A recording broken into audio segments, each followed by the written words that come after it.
Alrighty, hello everyone. If you missed it when Brian mentioned it, my name is Caden Gamanche. I got introduced to this program through my robotics coach, Dr. Sally Grudnick, and I was with her robotics team, R4 Creating, for 2 years. Last year, we actually got first place overall. Previously, I had done dual enrollment with CNM for 2 years, and I got an associate's in architectural drafting engineering technology when I was 17. For my personality, I'm just a super curious person and love to learn and try to have fun in all the work and school that I do. This is actually my midterms that I wanted to show you to give you a little more, just show you what I've learned through this program. So this midterm assignment was to control all the lights in the room and some Wemos, and we were given pretty much complete freedom on what to do. I mean, how we accomplish this. So mine is reading the active board of a 3-pawn game, where the goal is just to get to the other side.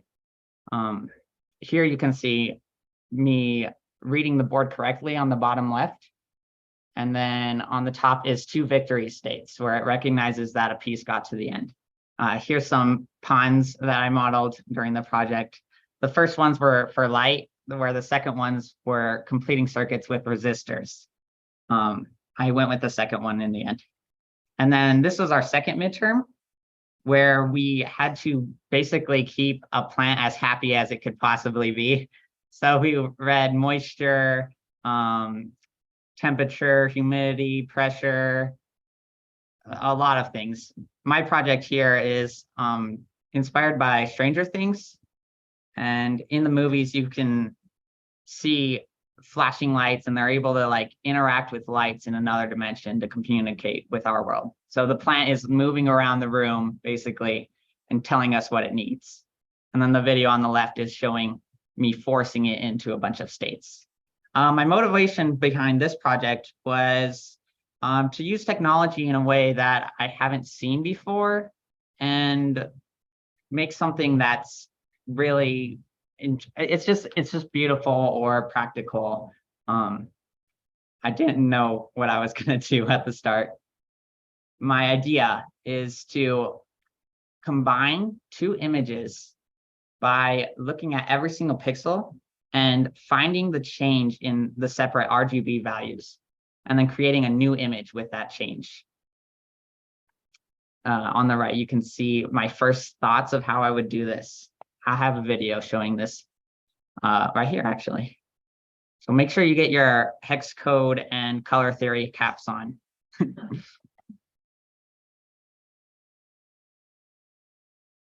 Oh my! Look at these ones. They're so intricate and stylized. Man, they must have taken ages to perfect. I wish I could make something like this in just a touch of a button.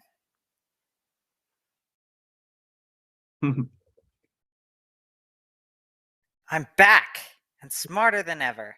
I took an intense IoT boot camp and was able to build lots of new skills, including programming, welding, laser cutting, and so much more. I also got to build upon my old skills, including a couple of years of 3D modeling.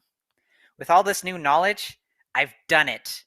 I created a fast and easy way to make fantastic art with just the click of a button. And today, I'm going to show you all how I did it. The goal is to find the change between 2 images. So naturally, it all begins by taking 2 pictures that are a little different, like the ones you see here. Now we can select a pixel. I think this area will do nicely. Now that we have our 2 pixels to compare, I've written up their RGB hex codes to give us a tangible value to work with. We could just subtract these numbers, but I had a different solution in mind. First, we have to split the hex code into its separate RGB values. That's 2 bytes or characters, in case you didn't know. Looks great, but this isn't what the numbers actually look like. They actually have hidden zeros, which I can show you here.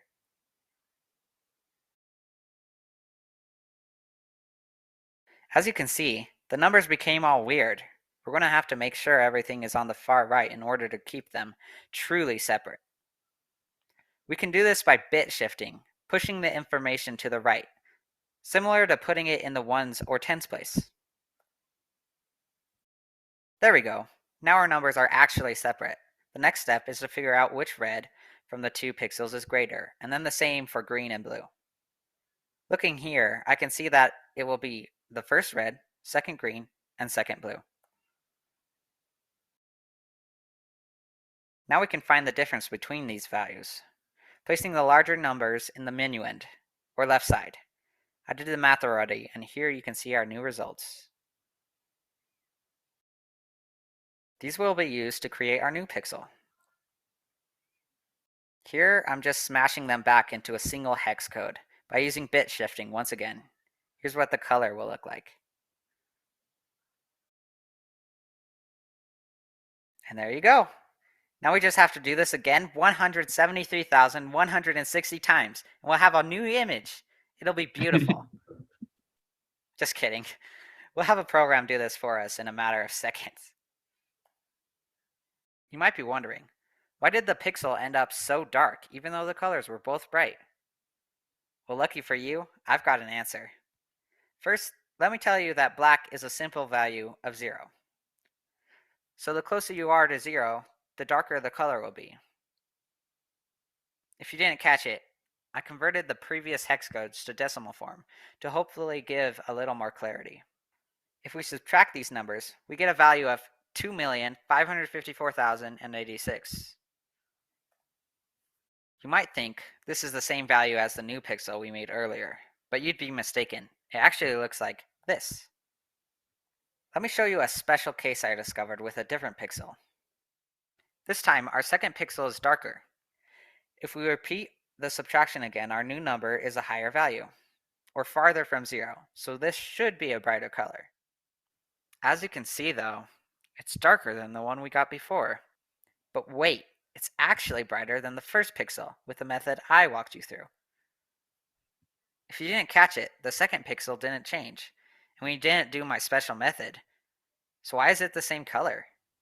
Remember the slide where we found which side was greater? Well, this peculiar pixel looks like this. The first picture has the high value every time, so the order when we subtract doesn't change, meaning our pixel is the same with either method. That's the end of my explanation. Thank you for listening. See you in 2 seconds.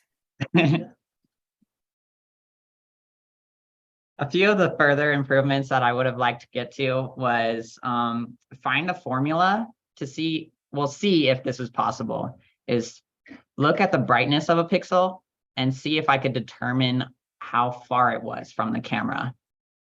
And then I also wanted to get it into like everyone's hands to just see what everyone could make with it.